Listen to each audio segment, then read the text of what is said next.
Hey, what's going on? It's Steve Grillo. We're anxiously waiting, Geno Bisconte. We're going to discuss what happened on Friday. For those of you who don't know, I'll give you a little preliminary. By the way, I'm in my new apartment. It's a little echoey because it's so empty. This is the best I can do for decoration right now.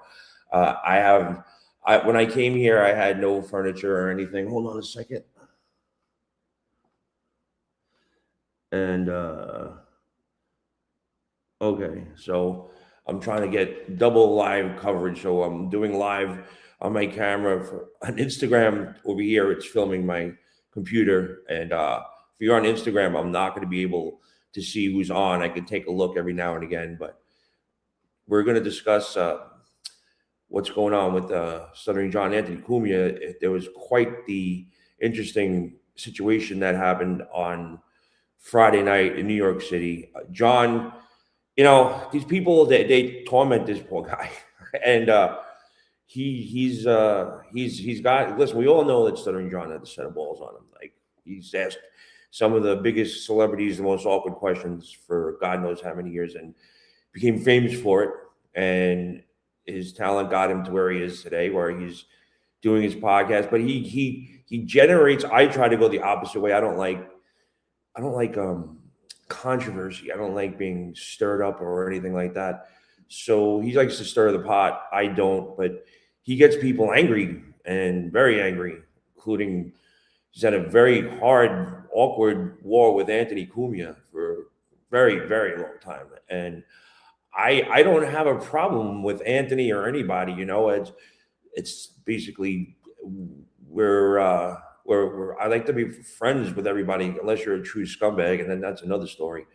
But I try to go the path where everybody's good, and we, you know what? I got an idea. I'm gonna turn this way so people live on Instagram. I'll turn it when Gino gets on. I'll turn it back. So there's everybody. CGM, the Ghosters joined. And we're just waiting here for Anthony Cumia, Gino Bisconte to come on, and he's promoting it right now. He's trying to get some people to jump on, and let me see. I'm going to post a comment down here. I know it's a little boring right now, but it's going to get good. Post. So I'll make sure that people are watching or can come on. There we go. Post. And so we'll just talk. And I'm in my new apartment. Maybe we could do that. It's pretty gigantic. We'll go this way. I got, hey, Gino. Gino will be on in 5. So I got a fireplace. Look at this. And it's a pretty big living room. And it's 2 bedrooms and 2 baths. It's a nice kitchen back there. And if we go outside,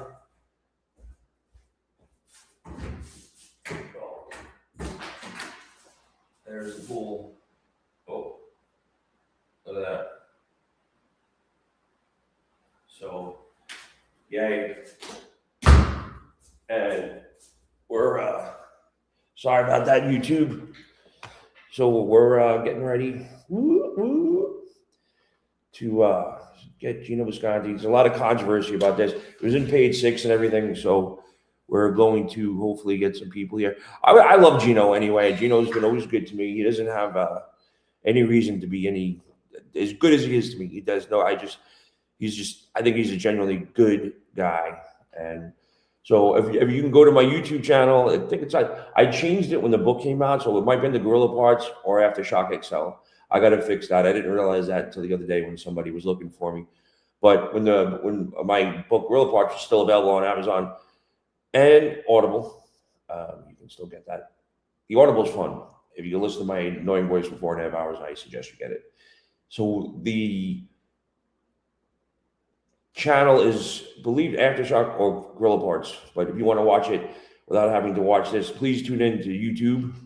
You can jump over there and you can get it, or you can stay on here and you could watch it from my phone off my computer.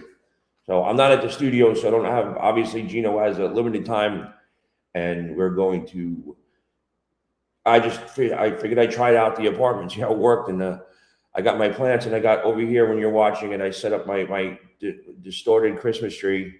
That's what got me through Christmas. I don't know. I think it should be something in the background. Just me. Maybe I'm crazy. I don't know. So if you're getting ready, Gino was there. Gino did his set. Gino has a whole take on what happened. I appreciate him coming on. Ill Lit Rit joined. The only thing that I can't see on YouTube is when people or who's on. I know they post up on here, but I don't know who's generating and who's watching at the same time. So anyway, so I had a long weekend, big move, all by myself. Sakura, everybody, if you want to go jump on the YouTube channel, it's Grillo's Aftershock XL or Gorilla Parts. You can watch it a little better instead of on my phone. And we're just hopefully getting more people generated. I know the more you're on, the more YouTube sends out more people. Request to be in your live video. I'm going to, no offense, I'm going to, Sal, I guess I'm going to try to just keep it between me and Gino so it doesn't get too confusing. I don't know, and no offense, I don't know exactly who you are. If I do, I apologize. But the more confusing it gets, I just don't, and then there's so many haters out there. There's all those dabbleverse people. Congratulations, you made it to page 6. Oh, I got to have that shown right there. Look, my buddy John Holstrom from Punk Magazine, that's his artwork. And he had a party promoting something in New York, and they had free tattoo artists. And I always loved this little skull that John did. You see? And I was like, hey, free tattoo. And one of John's, John Holstrom was the creator of Punk Magazine. He basically coined the term punk. He lived down the block from CBGB's and was one of those artists and kids that hung out there all day long. If you watch the CBGB movie, it's basically his story wrapped around the CBGB story. Unfortunately, the director was a savage asshole. So that guy's in jail now. But the movie was really good. Alan Rickman played Hilly Crystal, who was a Hansi, always there. These people with the spam calls every day with the spam calls, 5, 6, 7. I think I got 7 spam calls. Anybody else get the spam calls like this? I don't know. So, it's at Grillo's Aftershock XL. I got to get that shit straight. I thought it was okay, but then I did realize that, remember a year ago when I wasn't doing all this social media shit that I'm back involved in, which is great. I got to relearn it because I really didn't. Dennis Coolhill, the legend Dennis Coolhill. Right there. Dennis Cool is a legend. I grew up with him and his family up at the campground. Your YouTube is at Grillo's Aftershock XL. That's what I thought. But we changed something a year ago. I realized I forgot about it. So I have to go back and make sure it's Aftershock XL. Although it's not a bad thing to promote my book. Oh, here we go. Okay, so Gino, looks like Gino's getting ready. I'm going to put the camera down on the computer so you guys can watch. Down is up is down. I still can't get that right. So, all right. No further ado. Oh, dude, I'm fucking done. Dude, you look good, man. Congrats on the move. Yeah, what's that? I said, how do I sound? Can you hear me okay? Oh, crystal clear, buddy. Good. I said, you look great. Congrats on the move. Oh, thank you, man. I've never had anything this big in my life. I just came from the smallest apartment in Manhattan where it was like my bed was next to my stove kind of thing, I was lucky enough to get that. And the first apartment I had was basically like an Airbnb out here. I knew I was only there for a couple months. And now I'm paying the same amount that I was for a 2-bedroom, 2-bath, 2-car garage. The pool's outside the door right here. Hot tub, gym, community area. Barbecue, it's got a security guard, and it's basically 15 minutes from where I used to live. And that's great. Is it just outside of Vegas? It's in Vegas. It's Spring Valley. So, yeah. No, that's kind of what I meant. That's amazing, man. Good for you. Yeah. It's pretty fun. I literally moved in myself over the weekend. Like just back and forth. Yeah, I could adjust it a little too. So dude, look, like I'm dying, dude. Since Friday was so much fun. I drank a lot for me, dude. I drank a lot for us, Grillo. That's a lot. And then Saturday I tried to drink some more and it just put me over. I was so sick all day Sunday. I definitely have a flu or something, and I'm down in Austin. I'm doing podcasts, a couple of shows, but I came down for my brother-in-law's wedding, so I'm just fucking dragging all day today. And You know, and like I me- was gonna stream, but I'm like, when you reach out, I'm like, this is a good time to give some content to people, you know, and you got the place. So this is the best I can do. And I love that you I'll take fucking it had all- me on. I'll take it all day long, buddy. For those, Yeah. Gino has been my comedy coach on a couple of occasions. I had to do a Man. roast of Gino, and I just met you, and this is what a great guy you are. You took time out to sit down with me and taught me how to do a roast. That was with Yeah. Stuttering John and Jackie and KC. And that's when we sort of became friends. You were really, really patient with me because I never did anything like that before. But that almost leads to the Stuttering John thing. You never took yourself seriously. You knew what you didn't know. And it wasn't that you didn't know it. I remember telling him, like, you're a ball buster. You just have to realize you're a ball buster. Get in there and just speak and bust balls. And you wrote itself. And I still remember that. And that's always been, yeah, but that's the dabbleverse. And I cannot believe it's so funny to me. Like there's a running gag or whatever you want to call it where I would say Gino was right. And they're like, yeah, you think you're always right? And I'm like, oh no, I admit when I'm wrong, but I'm right about the important shit. And I'll let me even backtrack. I'm right about the stuff that's common sense, and that's what's important because you can only trust yourself. But when I'm wrong about something like the dabbleverse is bullshit, it's not real, which I've stopped saying. I'm like, yeah, and I'm not in it. I know I'm in it. I don't want to be. Now I don't even care.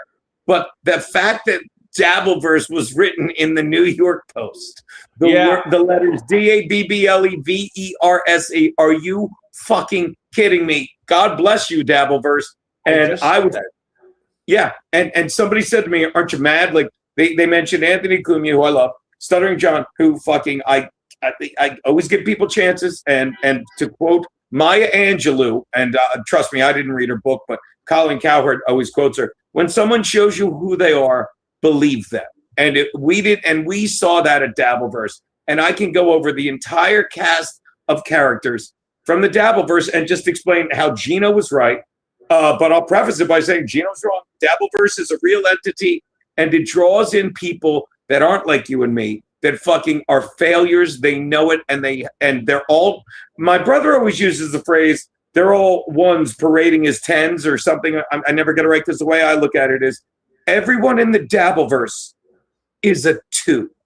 And they think if they can beat you up and if they can knock you down in the eyes of all the fucking sad people in there that need, actually, that's not even fair to me to say to them because a lot of them just have normal lives and they love the distractions like the Real Housewives of YouTube.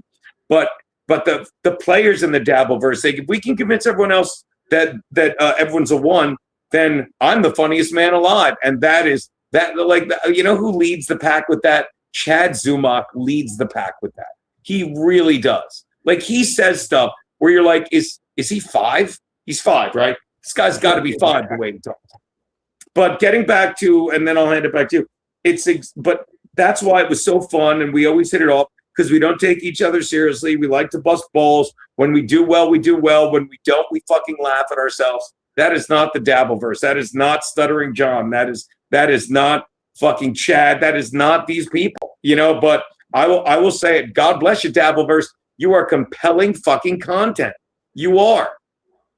Well, it's the stir shit sort of theory, you know. If you get enough people angry, you get the crowd going and angry. That's sort of the way to go. I don't like doing that. Yeah. So, okay. So first of all, I need to ask, is Stuttering John going to be mad at me that I have you on right now? What? Well, we'll get back to that because you couldn't have been. Oh yeah, tease that out. That's called a teaser in the biz, Grillo. We'll try that again. We'll do a second take. Hey, Gino, is Stuttering John Yeah, going to buddy. be mad at me? Wait. We'll get to that in a minute, won't we? Hey, Gino, is Stuttering John going to be mad at me that I have you on? Well, do you say it now? Like, is he mad at you? Where do you stand with Stuttering John right now? Because I don't even know. I actually had a conversation with him. I think it was on Friday. And good. I was like, dude, what, I think it was Thursday. And I was like, I was like, dude, I feel bad that these people are just going to, attack you and ruin your show when you're just trying to make a goddamn living. And he goes, I know. He said, but he said that he had some really good jokes about Anthony, and I was like, good. I was like, in my head, I'm like, stick to comedy, shove it up their ass, and do a good set, so they can't say a fucking thing. And I thought that was going to happen. So so everybody that might just tuned in, Stuttering John did a set in New York City on Friday at Rodney's, which is a comedy club, the old Rodney Dangerfields, and the Dabbleverse, which is just basically anti-Stuttering John all day long, decided to fill the place. And Anthony Cumia, who John's been in a war with for like 10 years, I guess, just decided to show. They say some awful, awful things about each other. And Anthony decided to come. Now, you being on the set list, that sounds to me that you and John were probably getting along. I would imagine, not that John had any say in it, but you being there must have been okay with you and John, where things were okay. I'm still okay with John. I don't know if he's okay with me, but I'm just being honest, like I've always been with John. And me and John had a lot of beef in the past. Okay, when John, when I was like, on Artie's podcast and the Second Mic and all that stuff, and touring with Artie. And John was like still on Stern and then went to the Tonight Show. I felt John was full of himself. He didn't have a grip on reality. He didn't realize how much had been handed to him. That's how I felt. Okay. But I will be the first to admit that in the past couple months, John had my wife on his, I don't know how good the sound is, but I just farted. John just started having my wife, Keanu, on. And look, I don't care who's fighting with who. Like, I'm loyal to my friends. John knows I'm loyal to Anthony Cumia. I consider him a very good friend, and I know John and Anthony don't get along, but if you're having my wife on, I'm fine. And whenever I'd be like talking to John or Anthony would come up as recently as Super Bowl Sunday when we were doing a stream together and bullshitting. Like, we were talking football, and when Anthony came up, I'm like, I owe the best 8 years of my life to him. I love the guy, and that leads to what went on this Friday. But then John put Keanu on a show at the Stress Factory in New Brunswick 2 months ago, and I drove her, and I got there and they're like, hey, you want to do a spot? Because John didn't book it, which, wow, now that I say that out loud leads to what went on Friday. And I'll tell you where my real beef is, because it's with a John, but not John Stuttering, not the John that stutters. So back to the Stress Factory, we do the show. I'll never forget, it was a Thursday night gig when the Chargers beat the Vikings on Thursday Night Football, fucking mauled them. It was great. And everything and when I showed up, they're like, oh, we don't have a feature, so I feature. And a lot of the Dabbleverse is there, and like this is the Dabbleverse. The players, the fans, they're nice to you to your face, and then they go online and say shitty things. And that is just not how people like me and you exist, Grillo. Because we were raised right. Because we're stupid loyal, because we're dumb. And if someone says something nice to us, you know what we do? We believe them. And then 12 hours later, they go back like, Gino sucked. Keanu was awful. And it's like, why are you doing that? And I will say this, John doesn't lie about other people. He just lies to himself. And okay. I don't care.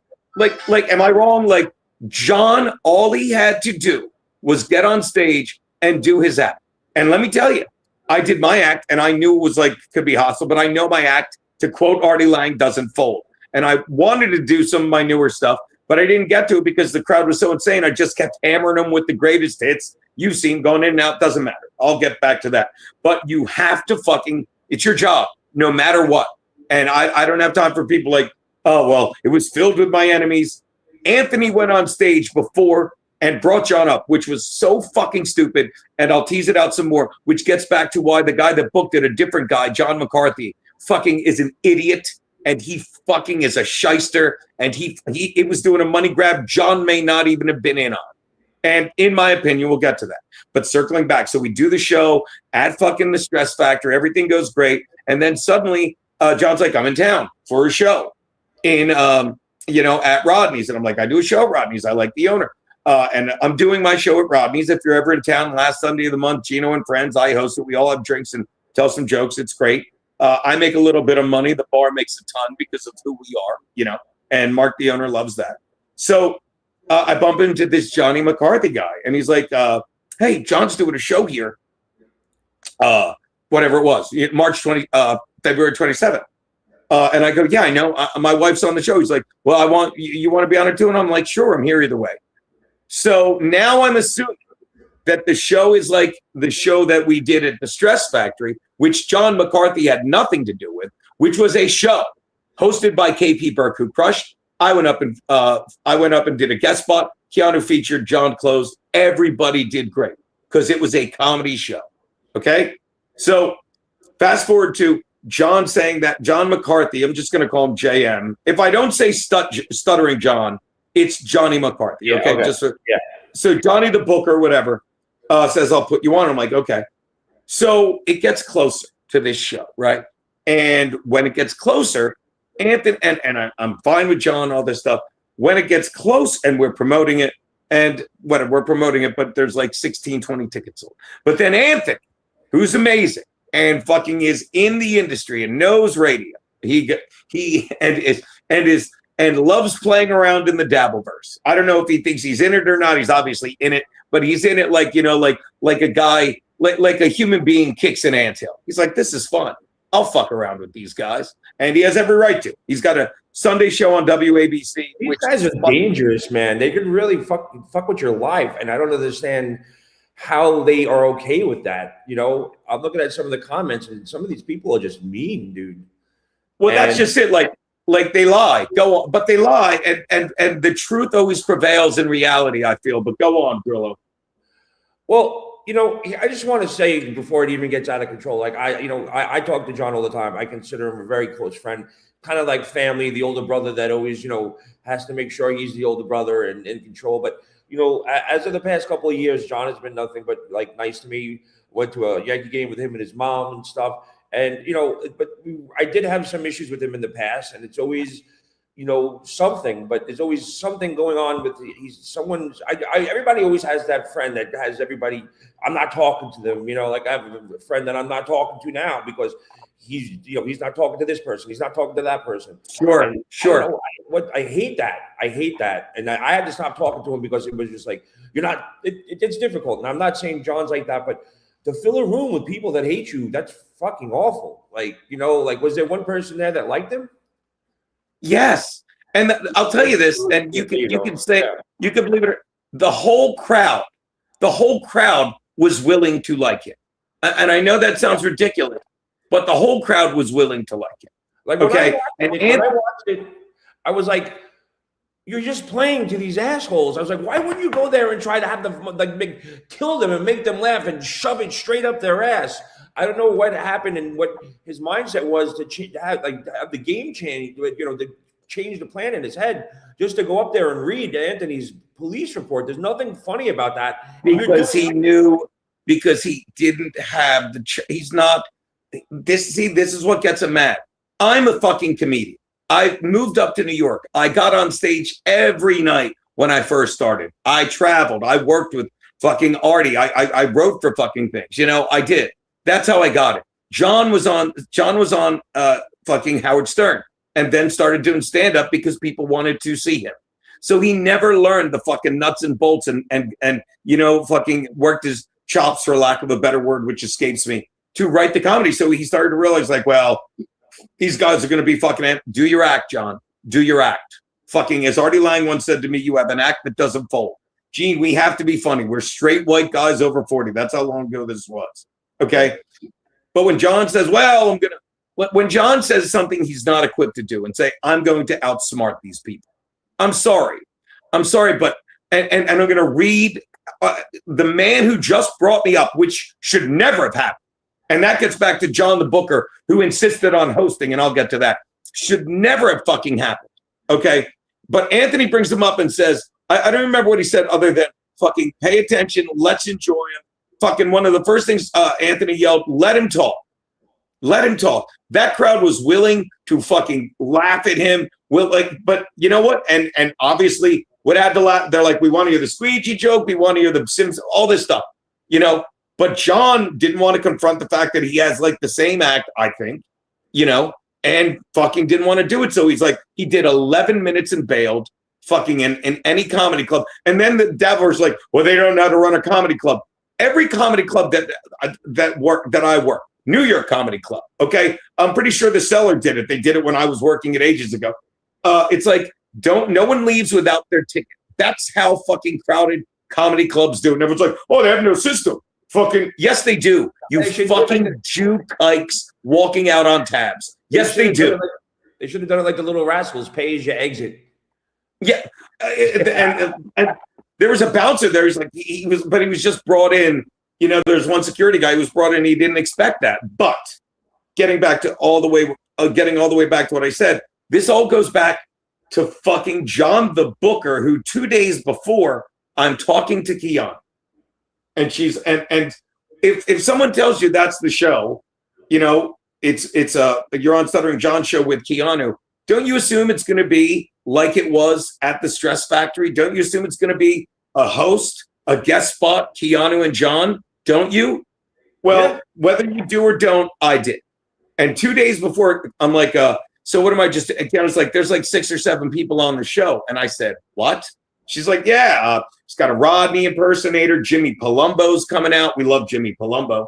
And I'm like, oh, okay. And then I'm like, how much time? And Keanu's like, well, we're all doing 10 minutes and John's doing like 20. And I said, what?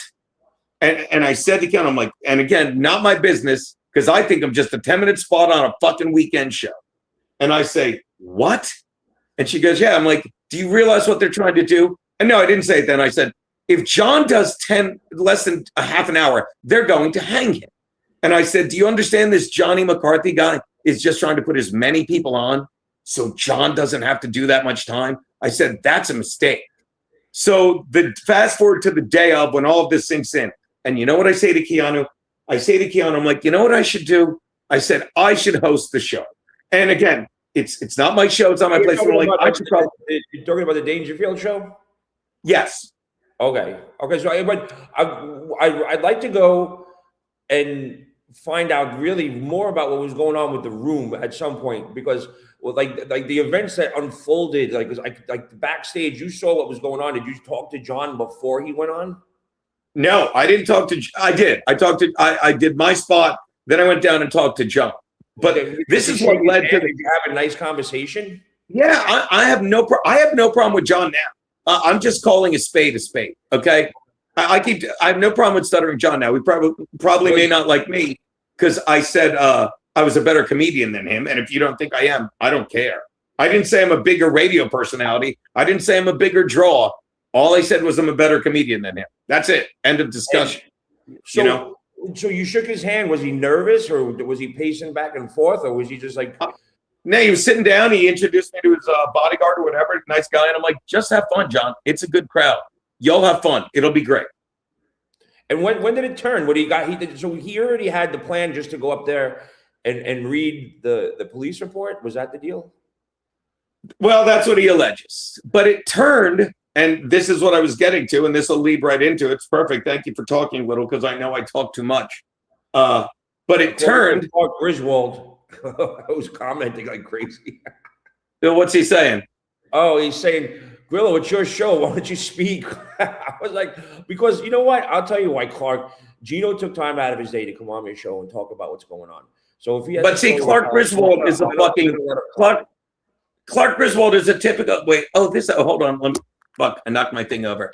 Comment. Hold on. See, this is why I shouldn't have touched it. Sorry. Hold on. Can you see me? I can see you. Yeah. Oh, see, I can see the comments. E-Rock, do you think you suffered any permanent brain damage being around Gino? Oh my God, so funny. Grillo is better than JJ. Yeah, see, this is why I can't be bothered with the comments. Sorry. So as I was saying, yeah, it's distracting, but I'm glad people are out there. Thank you for tuning in, everybody. Oh no, I love the comments. When I stream, I always read them too much. That's why I'm glad I didn't even. Yeah, I know. I wanted to really find out what happened before, during, and after the show, and you know, this is what annoys me. You know, like I wasn't there. I wish I was there, and I just saw. A lot of people do behind the scenes that no one else knows about. Well, if I can add one more thing, and this is what pissed me off. I called, just so you can understand the guy, what the problem was from the get-go. So I reach out to that guy, Johnny McCarthy, that day after I say to Keanu, I should host this. And you understand why. I've hosted forever, okay? And I can control the train wreck. And if I'm there, I can fucking not only bring up Stuttering John without bringing Anthony on stage. if Stuttering John bails at 11 minutes, I can go back up as the host and control the show while people get their tabs. Do you understand? And the show's fine.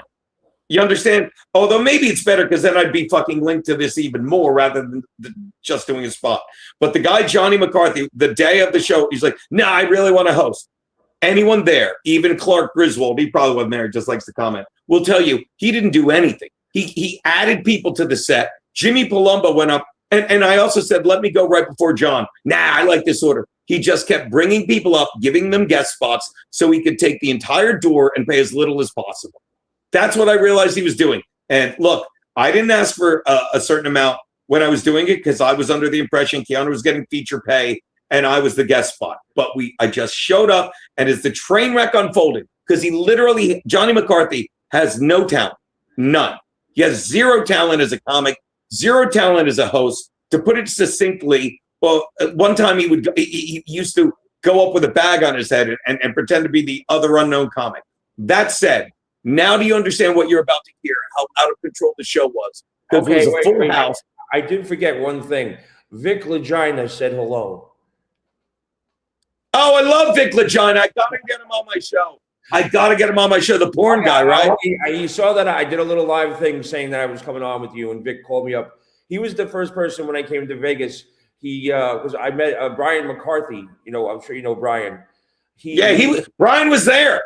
Oh, he looked good. He's taking some kind of GLP. Oh yeah, I love Brian McCarthy. He's out of his mind. He's great. So Brian McCarthy said, you got to, talk to my friend Vic. And Vic came and picked me up at the hotel in a convertible black Corvette. And I was like, holy crap. And he's this big toe. I didn't know much about who he was, but I thought his name was fantastic. And he brought me around, and we went to In-N-Out Burger. You're frozen there, Gino. I don't know what happened. Can you hear me? We might have lost him for a second. So anyway, Vic Legina was a porn director and producer. He's a really nice guy. So I don't know what happened here. All right, we're gonna come and we're gonna add you to the stage and move you to the stage. Totally. Not even my fault. I knew what I was doing. I had 80 windows open and it was fucking up a little on my end, so I just cleared everything and came back on. Yeah, but anyway, go on, Vic Legina. I apologize, buddy. So all right, so now let's get to the nitty gritty, the stuff that no one saw that was going on because you were backstage and shit like that. So John goes on, and somebody ripped the paper out of his hand. I'm surprised he didn't make a move on him because I do know that John has a set of balls, and he's not someone that I wouldn't want to roll around on the floor with. You know what I'm saying? John was looking for any excuse to get off stage at that point. The guy that did it, it was harmless. He just he was trying too hard to be part of the dabbleverse. His name's Tommy Jordan. I really like him. He's a good kid. Although he's not a kid, he's a lot older than he looks. I hope that comes out as a compliment. I do got to throw John a compliment. He actually looked good. He looked like he slimmed down. I agree. I think John looked really good. He got a nice haircut. Yeah, I agree.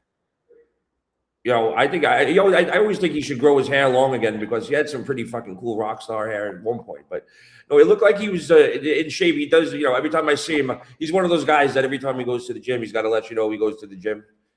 I think they were busting his balls, but I don't think it's a bad bust. They're like, how's he that chubby? Like, he must just work his arms. John has really good arms. Call me gay, but he does. So, all right. So he goes on, and then what happens directly after he comes off stage? Well, you have to understand what went on before he went on, Grilla. Okay, then let's go. Let's go there. Actually, okay, so Johnny McCarthy, the host, goes up. Full house. You know what I mean? People are all over. There's shit going on in the lobby. We'll get to that. He brings up the first comic, a Rodney Dangerfield impersonator, who the only thing that makes him look like Rodney is he's old and he's wearing a red tie. Oh, okay. I know that guy. But he does Rodney's act. He doesn't sound that much like him, but he sounds enough like him that he does Rodney's act and fucking does great. And that's a good start. Like, you're just doing standard older comedy for an older crowd, and it went, and they loved it. They loved it. You can ask anyone. Okay. Then they bring up Sheba Mason who's there as a guest spot, and I love Sheba. And she does like 15, 20 minutes. Not that much. She does 10, 15, whatever. And she does okay. And don't get me wrong, Sheba's funny, but the crowd's starting to like whatever. And then they bring me up. And I'm sorry, you could ask around. Anyone that's being honest knows I had the best set there. and I should have, because my set fucks with the crowd, who was half talking to each other, and not in a bad way because it was more of a social event. But you could see they're getting more and more. Then Tiana goes up, and she does fine for the people still listening, but people are filming it in the back, like Carl, and editing it to look like she's not funny. I don't understand why people do that. Oh, yeah, I do, because they're all sad, insecure twos, trying to tell you everyone else is a one for super chats and making all the ones with money give you more money. And then Jimmy Palumbo goes up, but as Jimmy Palumbo goes up, and this will tie into some of the shit you want, the police come in and walk Anthony Cumia out. Okay. Whoa. Now, they walk Anthony Cumia out. I might be getting the timeline wrong. I mean, the order of comics is, but Jimmy literally goes up a minute. It's like, I'm not doing this. And I don't blame Jimmy Palumbo, because imagine you know nothing about the dabbleverse goings on, and you walk up to that. And you're like, what? No. And Jimmy said, I'm leaving. And he got off stage. Another guy, Johnny doesn't have to pay. So right now, Johnny has a door worth about 25 hundo in his mind. And he's giving me and Keanu $50 in his mind and not paying anyone else. Hey. Okay. This is all in hindsight. This is how it played out. Okay. So then Palumbo comes off. Johnny goes up there. Nothing to say. He goes, why don't we have Anthony Cumia come on stage? What? And don't get me wrong, I'm one of Anthony's biggest fans. And Anthony went on stage and fucking gave John an infinitely better intro than Johnny McCarthy could have given him. Infinitely better. Well, okay. Take a real quick story that I'm sure you please to making fun. So I'm promoting my book, and Anthony's been on ABC Radio for probably about 2 or 3 weeks, and he's doing it remotely. So I go down to the ABC studios. And I'm all excited and stuff. And that Anthony had me on. He's always been so great to me. And no one really reminded me. I must have done like 18 podcasts where you could say whatever the fuck you want. And then they have to remind me that it's terrestrial radio. So the first 3 seconds, so I go, he goes, hey, and everybody, Steve Grillo. I go, hey, what's going on, motherfucker? And he goes, Grillo, this is fucking regular radio. I go, oh, shit, I'm so fucking sorry. So the first 5 seconds of me being but anyway, Anthony's been very good. If you listen to this, thank you so much for having my back, buddy. Yeah, and Anthony, me and Anthony. So to finish it up, so then he brings up Anthony, which is such a dumb fucking thing to do unless you're a terrible host who just wants fucking money. And you're like, oh, this will be cute. But Anthony, I'll say it again, infinitely better intro, and says, I'm here to hear the squeegee bit. Everyone listened to John. Everyone would have listened to John. But John fucking, can't face the fact that he's like, they came there to hear his greatest hits. And he wants to be like, nah, I'm not going to give them that. Why? Can you tell me why? Because if he just held the paper up, he couldn't make eye contact. He couldn't face him. It was the worst. And he did 11 minutes and got off. And he's like, and he had the, here's a little spy report. And I may be good friends with the owner, Mark, who sent me more money yesterday. He told me 1, how much he paid them, and 2, and he's like, here, this is a fair percentage. So if you don't understand, I got about friggin' a good 15-20% of what they were getting. Okay, which I fucking deserved. Yeah. And I don't care if I'm speaking out of school. And he said, and in a letter from John, what's that go? You know what John got? I can imagine. No, because I think the booker took a lot of it.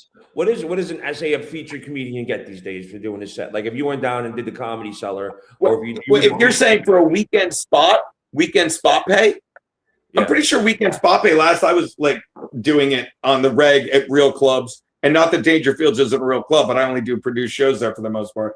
It's like I think weekend pay is like 50 to 100. I'm sure at the better clubs it's like closer to 100. Spot pay. The hosts get more than that. Oh wow! I don't know because I'm friends with Sherrod Small, and he'd be bouncing around from club to club, doing back and forth the Cellar, and then the Comedy Strip, and then sure. I never asked, but I was just always curious, so it's like $100 a pop, kind of. If you're a feature, if you're like Sherrod Small. Well, not a feature because it's like you're doing spots on the weekend, like it's a show like that, which is why when I was given that shit money. And he didn't look at me like $50, and me and the wife, I'm like, I'm not even. I'm like, it's spot pay, and I never asked for an amount. I assumed a lot of stuff, and like I said at the beginning, we trust people. You know what I mean? Yeah. But again, this is the thing that got me. fucking and I don't know the relationship between Stuttering John and John who booked it, but he sent a letter, you know, a cope letter, as the kids would call it. Be like, it's like there was no security there. The host, he goes, and the host brought up Anthony to bring me up, like, and he said terrible things about Anthony. It's like, and I wanted to reach through the fucking phone and be like, you write back to him right now, your host, your fucking host that insisted on hosting because you didn't fucking let the fucking people that are good at what they do what they do, and then you wound up there. But it's a cope to try and be like, oh, it's not my fault. It is your fault. It is always your fault. As a comedian, you get on stage. I don't care if fucking 3 people in the front row just had their daughter murdered. You have to get that crowd laughing. And if you can't, you have to address it and work around. And if your workaround is I'm going to hold a paper up and say, this guy's a terrible person, you fucked up. And as a comedian, it fucking offends me. It offends me that all these unfunny motherfuckers in the dabbleverse that never were comedians or Chad is the fucking worst. Like I have to let it go because everything he does, like he not only lies, like he lies. I say this all the time, like you're as stupid as he is. Okay. And he's the one that's always dropping names. Oh, I know comedy. He says things you would say in a fucking 80s movie if you were trying to impress someone, but it was a comedy. Yeah, I tell jokes all the time. I'm a big star. I know everybody. It's like, Chad, go away. You're a Florida fucking opener. Keep going. I just got to get the plug. I thought you were saying, okay, take your time. Yeah, keep going. I don't know where Grillo went. It's a goddamn pleasure. But again, I am battling I'm still hungover from that. But yeah, if you don't get it this is the code.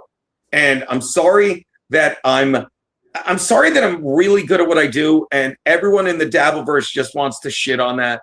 I'm sorry that I like being a New York comedian. I'm sorry that fucking everyone thinks like, well, let's just talk about all the comedians got rich and famous and fucking deserve it. And all the people that are just like, well, let me tell you this about Kevin Brennan. I like him, but I can't do it anymore. I'm over that he fucking quit. He quit. I get that Kevin Brennan wants to ride off into the sunset and monetize shitting on other people. But the last joke he had, Bed Bath & Beyond, says nothing. His joke says nothing. And every fucking time I've gotten on stage, I've evolved further and further to make sure the crowd leaves with something they can take with them. They're like, oh, he's still talking about COVID. Nope. I do a joke with COVID in the punchline. But no, it's about the world we live in now. And now I try and get people to fucking be able to laugh at themselves and the country we live in. But you get shit comics like Carl's like, look at how bad this is. Carl, I tried to be nice to.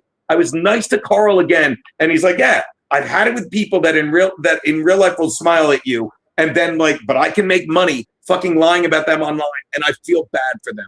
I'm not even I forgive all of these people because they're sad, pathetic motherfuckers who fucking don't know how to exist in reality. So they find a little cult like the Dabbleverse and be like, I'll be a big player in this. Congratulations. So congratulations. Would you say Kevin Brennan quit? He's out of show business altogether? He quit on comedy. I don't blame him because his brother got fucking way more famous and is so unfunny. Who's his brother? Neil Brennan. I don't know. I did Kevin's show once, and he's a pretty scary dude. Define scary. Define scary. Like he was nice to me, but I could see like if you are in that guy's crosshairs, there'd be a fucking problem. You know, like if like he's. I'll tell you this: the bouncers apparently had to pull me away from him because, really? because apparently I would have been stupid enough to drop that frail old man, and I've never raised a fist in anger in my life at someone other than my brother growing up. But that's brothers fight. I hit a guy with a bottle of vodka. Oh, I fucking think Anthony hit me with 3 bottles of Jameson that night. I'll tell you that one. Where'd you guys go afterwards? We went to our favorite hang. Oh my God, it's gonna get wonky because my wife just texted me. I should text her the link to this. Can you see me doing this? Yeah, I can see you. Yeah, go ahead. All right, let me see if I can text her the link. Yeah, we went to the house.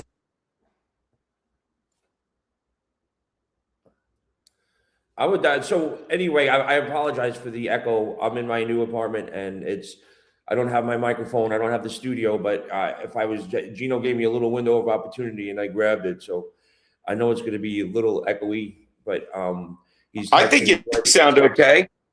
Yeah, but I have a feeling that when I go back to edit this and stuff like that.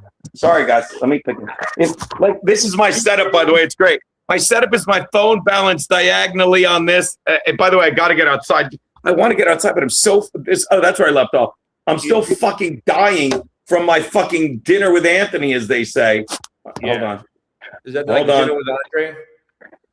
Yes. Well, I mean, shots. I'll probably show you fall right back in.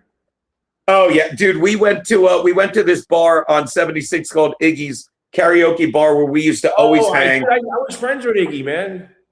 Yeah. What? He was a really nice guy. Yeah, I'm glad. Well, that's where we went. He was really close with a lot of people that I'm close with, and that's how we became friends. But that was a shocker, man. That freaked everybody out when he passed away. Yeah, and did whatchamacallit get back to me? I'll let you know. Oh yeah, so we went there, and me and Anthony were hanging out, and this is the other thing that, and this is something I don't have to say to you, but it's with that. Like, if you want to know something about me, just ask. You know what I mean? Like, I don't lie. I don't have time to lie. You know what I mean? I don't lie to people. I don't lie to myself.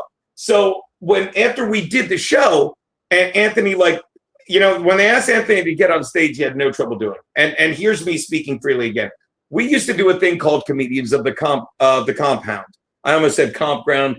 In Hot Water fans, Compound Media fans will get that joke. And it was great. We did it in Vegas. We did it here in Austin. We did it a lot of places. By the way, if you like me, I'll be on the Drinking Brothers podcast Thursday and Friday, Creek and Cave Thursday night. What was I going to say? So, if you want to, so we were doing Comedians of the Compound. We did it all over, right? So Anthony loved getting on stage, and he was great at that. And Anthony still gets on stage, but he does it with Gavin McGinnis, who's not funny, just is provocative. But when Anthony did the show with us, me, Aaron Berg, Pat Dixon, all these great, Chrissy Mayer, Larry Baya, Kiana would do it sometimes, like later on we started dating. It was just a great turnout, great crowd. And, you know, we didn't kid ourselves. We knew the biggest draw of any of us was Anthony, but the group made it so worth it. You know what I mean? So we did one. I'm so dumb. We did a reunion in the Poconos in the Catskills a couple of months ago, and it was great. So I'm sitting there watching this packed house, and knowing it was packed because of one person, not me, not Stuttering John, Anthony Cumia, who we talked about. I don't know if I probably glazed over this because I talked too much and I'm all fucking willy-nilly, scatterbrain. But he was the one that when it got close said, well, I'm in town for a show. I'm going to go. And everyone wanted to go and hang out with Anthony, see the dynamics, see what would go on with John. And it was an event. But while I'm hanging out at the bar with Anthony, he walks right up to me. He's like, we got to do a shot. We do a shot at Rodney's. I always say Dangerfields. And I'm like, it dawns on me then before I knew what I was getting, before I knew what I was getting paid for any of that, I'm like, why don't we do this here? I said, Anthony, let's talk about doing this later. Like, that is how my mind works. And a lot of people were starting the rumor, well, Gene, I don't know how they thought this, like, Gino, this was his plan all the time to somehow, like, I don't even, like, I can't even remember what my devious plan was, what the fans were saying. But I emailed a guy, Rocco, during his thing and said, I wish I'd known that. But I did reach out to Anthony at Iggy's. And I said, next time, sometime you're in town on a Sunday, if you want to do a Comedians of the Compound, get on stage, do as much time as you want. You know, we'll make some money at the door. It's found money. You love getting on stage. He's like, yeah, pal, it would work. So that's it. That's me talking to Anthony. And then someone, I won't say who, but they know who they are, fucking super chat. Someone sent me the screenshot of it. Super chat that I fucking am desperate to say in Anthony's good graces. I don't fucking have to. Here, put me on the screen real big. Put me on the screen real big. Just take yourself out for a second. Okay, all right. I don't have to stay in anyone's good fucking graces. If you fucking know me, I always speak my fucking mind. So anyone, I don't care how close they are to Anthony, literally or figuratively, don't ever fucking tell me my fucking business again, because you're fucking disingenuous and you got your own fucking insecure fucking problems. Because I'm very good friends with Anthony and I like doing stand-up with him and drinking with him. And if we make a little money, end of story. But if you think I need him, then you can just fucking get a fucking reality check. I give you back. But that is so insulting, not only to me, but to fucking Anthony. Thank God the person that said it isn't close with him. But what a dumb fucking terrible fucking insulting thing to say to me. To keep yourself introduced into the fucking conversation. And if Anthony wants to do a show with me, he'll reach out to me. And if he doesn't, I don't think I'll give a fuck. I get my $8 either way. Well, you know, people just suck. We know this already. So, but I'm friends with Anthony, but not like you. But you know, that sounds like a great idea, dude. You know, It's a win-win. Anthony loves doing stand-up. But that's how legends are formed. You do a Sunday night. You pick a night that nobody's coming out. You get Anthony, and you get a bunch of really, really good comedians that all vibe together, and then you do a show, and everybody breaks each other's balls, and people just love that. And then you broadcast it live too. You know what I'm saying? It would have to be Saturday night. But now, because he does the Sunday night show, it could be a fucking fun Sunday matinee. Yeah, you know, that's probably even better because we wouldn't have to take up their money night, and people like with jobs wouldn't mind coming out Sunday early. I think that's great. I was just thinking, you know, when in the beginning of the conversation, when you were talking about John and, you know, you coming up as a comedian, well didn't John also play the clubs and come up? You know, but as a comedian, what makes it like a different between how he came up and how you came up? I moved to New York. I hung out at clubs. I got spots at fucking bar shows and stuff. And then other comedians saw you, and then you get passed at clubs like, you know, New York Comedy Club. I'll never forget when I got passed at Caroline's. Fucking amazing. You know, then you fucking get passed at the Cellar. You fuck that up after 2 months because you roll your eyes at no. But you work your way up, and it's all the time you're getting the reps. You're hanging around other funny people. You're fucking in that world. You're fucking, you know, your mentality. You start to think like that. You know, that's how you get there. And people, you don't get there by being like, well, I'm on a radio show and I'm famous, so I'll have people come out and see me. You don't get the same reps. You don't have the same, like, people. Not only that, you get genuine feedback when you're just a guy starting to do comedy because no one knows you. John Mayer used to fucking go up at the Cellar. John Mayer, the guitar player, and people laugh. He was never fucking funny. Did you see the clip Kevin Brett was playing about that? So nailed it. Check this out. So I'm friends with Sherrod, right? And he invites me, my ex-wife, my good friend Russ, and his girlfriend to go down to the Comedy Cellar. And, you know, we were partying that night and everything. And the two, my wife and my friend Russ's girlfriend, they wouldn't shut the fuck up during every set. Everybody's like shushing them, and they're just like, bibbidi. And now Sherrod's about to come up, and he goes, hold on, everybody. I got a special guest that wants to come up and do just 5 minutes.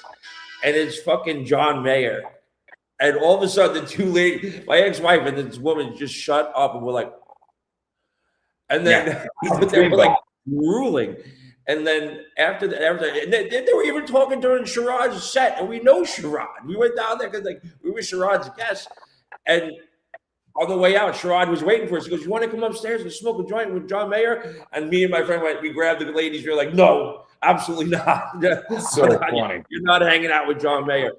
Dude, because my laptop, the battery's horrible. I'm plugged in and it says this thing, but if it's red, it's down to a thing. If this goes down, it's because of my battery. And I just want to say thank you very much for coming on. If it goes out, it doesn't mean we may have to go out to the end, but if it goes out, you know what? Let's just. We got a lot of great stuff. It's been almost an hour. Yeah. Let's wrap it up because I want to be able to download this. I don't know if the battery dies. I'm not going to be able to download it. So. Let's just say, why don't you plug where you're going to be? Again, you can see me. Look, you can follow me at Geno Bisconte on Twitter.